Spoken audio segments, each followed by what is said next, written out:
Capítulo 3, donde se cuenta la graciosa manera que tuvo Don Quijote en armarse caballero. Y así, fatigado de este pensamiento, abrevió su venteril y limitada cena, la cual acabada, llamó al ventero y encerrándose con él en la caballeriza se hincó de rodillas ante él diciéndole: «No me levantaré jamás de donde estoy, valeroso caballero, fasta que la vuestra cortesía me otorgue un don que pedirle quiero, el cual redundará en alabanza vuestra y en pro del género humano». El ventero, que vio a su huésped a sus pies y oyó semejantes razones, estaba confuso mirándole, sin saber qué hacerse ni decirle, y porfiaba con él que se levantase, y jamás quiso, hasta que le hubo de decir que él le otorgaba el don que le pedía. «No esperaba yo menos de la gran magnificencia vuestra, señor mío», respondió Don Quijote, «y así os digo que el don que os he pedido y de vuestra liberalidad me ha sido otorgado es que mañana, en aquel día, me habéis de armar caballero, y esta noche en la capilla de este vuestro castillo velaré las armas, y mañana, como tengo dicho, se cumplirá lo que tanto deseo, para poder, como se debe ir por todas las 4 partes del mundo, buscando las aventuras, en pro de los menesterosos, como está a cargo de la caballería y de los caballeros andantes, como yo soy, cuyo deseo a semejantes fazañas es inclinado». El ventero, que como está dicho era un poco socarrón y ya tenía algunos barruntos de la falta de juicio de su huésped, acabó de creerlo cuando acabó de oírle semejantes razones. Y por tener que reír aquella noche, determinó de seguirle el humor y así le dijo que andaba muy acertado en lo que deseaba y pedía,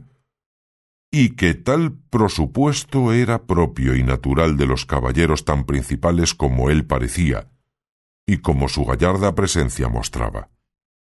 y que él, asimismo, en los años de su mocedad, se había dado aquel honroso ejercicio, andando por diversas partes del mundo, buscando sus aventuras, sin que hubiese dejado los percheles de Málaga, islas de Riarán, Compás de Sevilla, Azoguejo de Segovia, o la Olivera de Valencia, Rondilla de Granada, Playa de Sanlúcar, Potro de Córdoba y las Ventillas de Toledo, y otras diversas partes donde había ejercitado la ligereza de sus pies, sutileza de sus manos, haciendo muchos tuertos, recuestando muchas viudas, deshaciendo algunas doncellas y engañando algunos pupilos, y finalmente dándose a conocer por cuantas audiencias y tribunales hay casi en toda España,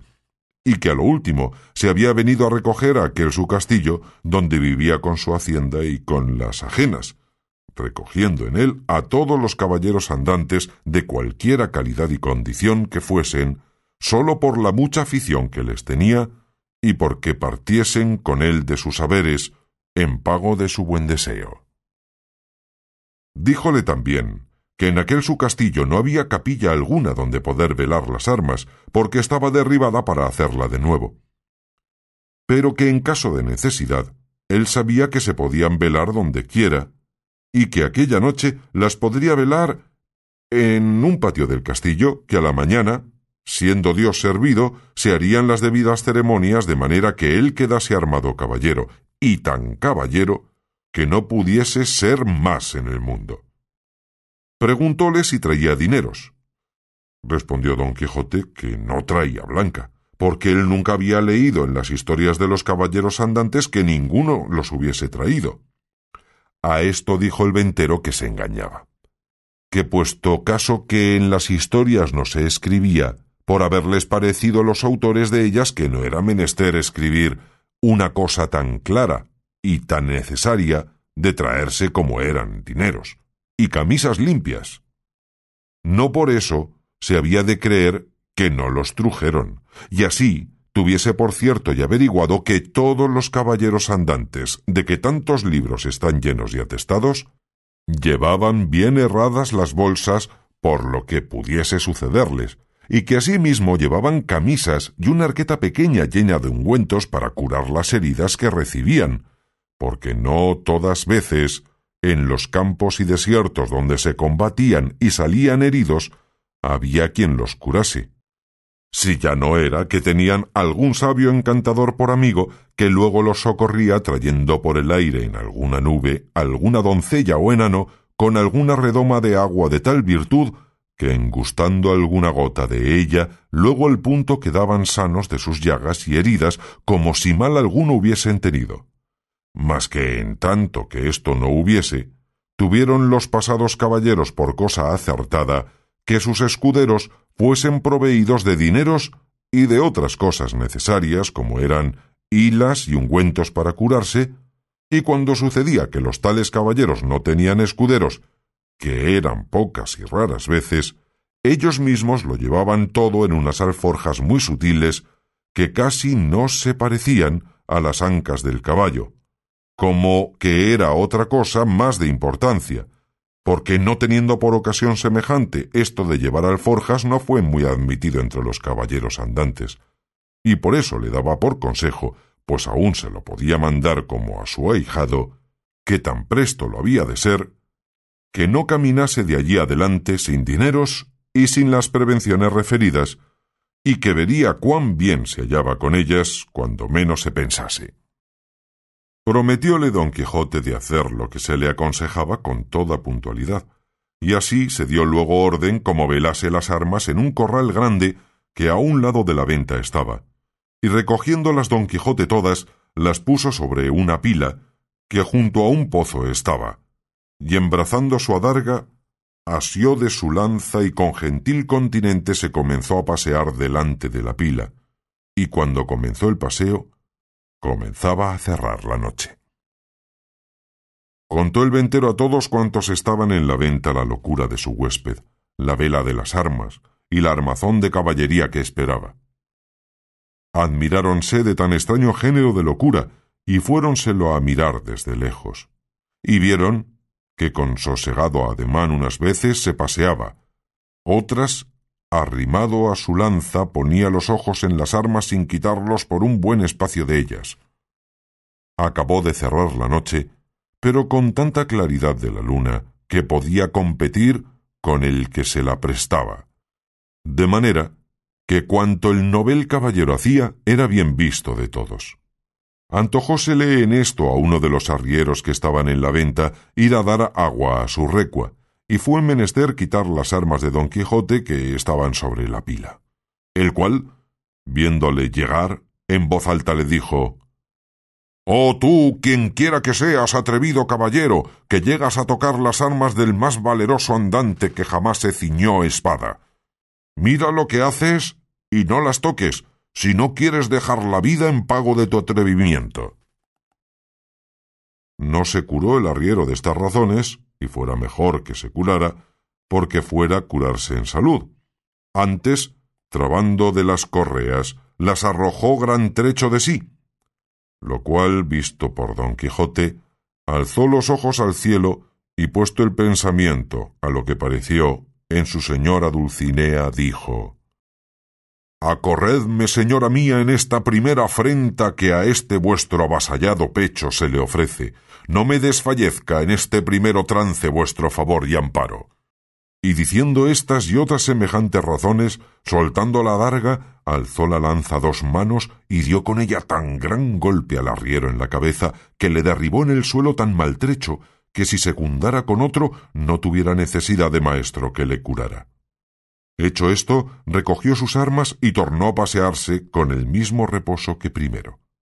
Desde allí a poco, sin saberse lo que había pasado porque aún estaba aturdido el arriero, llegó otro con la misma intención de dar agua a sus mulos,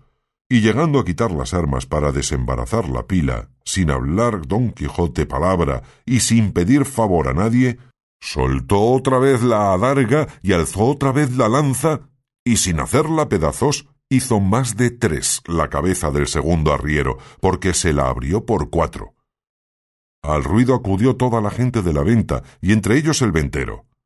Viendo esto Don Quijote embrazó su adarga y puesta mano a su espada dijo: «Oh señora de la fermosura, esfuerzo y vigor del debilitado corazón mío, Ahora es tiempo que vuelvas los ojos de tu grandeza a este tu cautivo caballero, que tamaña aventura está atendiendo. Con esto cobró a su parecer tanto ánimo, que si le acometieran todos los arrieros del mundo, no volviera el pie atrás.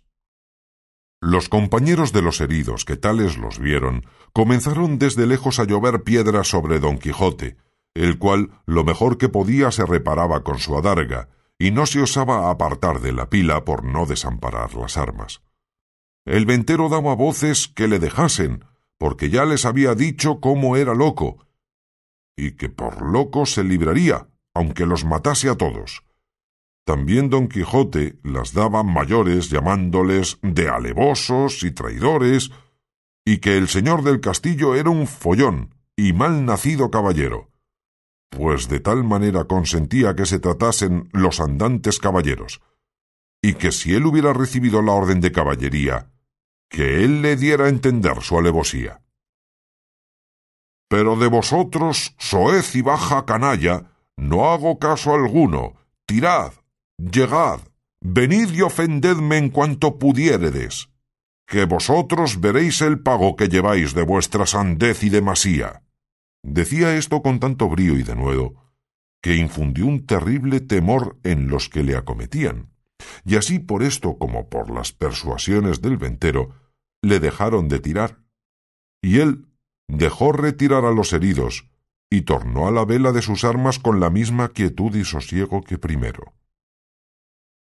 No le parecieron bien al ventero las burlas de su huésped, y determinó abreviar y darle la negra orden de caballería luego, antes que otra desgracia sucediese. Y así, llegándose a él, se disculpó de la insolencia que aquella gente baja con él había usado, sin que él supiese cosa alguna, pero que bien castigados quedaban por su atrevimiento. Díjole, como ya le había dicho, que en aquel castillo no había capilla, y para lo que restaba de hacer tampoco era necesaria, que todo el toque de quedar armado caballero consistía en la pescozada y el espaldarazo, según él tenía noticia del ceremonial de la orden, y que aquello en mitad de un campo se podía hacer, y que ya había cumplido con lo que tocaba al velar de las armas, que con solas 2 horas de vela se cumplía, cuanto más que él había estado más de 4. Todo se lo creyó Don Quijote, que él estaba allí pronto para obedecerle, y que concluyese con la mayor brevedad que pudiese, porque si fuese otra vez acometido y se viese armado caballero, no pensaba dejar persona viva en el castillo, excepto aquellas que él le mandase, a quien por su respeto dejaría. Advertido y medroso de esto el castellano, trujo luego un libro donde asentaba la paja y cebada que daban los arrieros, y con un cabo de vela que le traía un muchacho, y con las 2 ya dichas doncellas, se vino donde Don Quijote estaba, al cual mandó hincar de rodillas, y leyendo en su manual, como que decía alguna devota oración, en mitad de la leyenda alzó la mano y dióle sobre el cuello un buen golpe, y tras él, con su misma espada, un gentil espaldarazo, siempre murmurando entre dientes como que rezaba. Hecho esto, mandó a una de aquellas damas que le ciñese la espada, la cual lo hizo con mucha desenvoltura y discreción, porque no fue menester poca para no reventar de risa a cada punto de las ceremonias, pero las proezas que ya habían visto del novel caballero les tenía la risa a raya. Al ceñirle la espada, dijo la buena señora: «Dios haga a vuestra merced muy venturoso caballero, y le dé ventura en lides». Don Quijote le preguntó cómo se llamaba, porque él supiese de allí en adelante a quién quedaba obligado por la merced recibida, porque pensaba darle alguna parte de la honra que alcanzase por el valor de su brazo. Ella respondió con mucha humildad que se llamaba La Tolosa, y que era hija de un remendón natural de Toledo, que vivía a las tendillas de Sancho Bienaya, y que dondequiera que ella estuviese le serviría y le tendría por señor.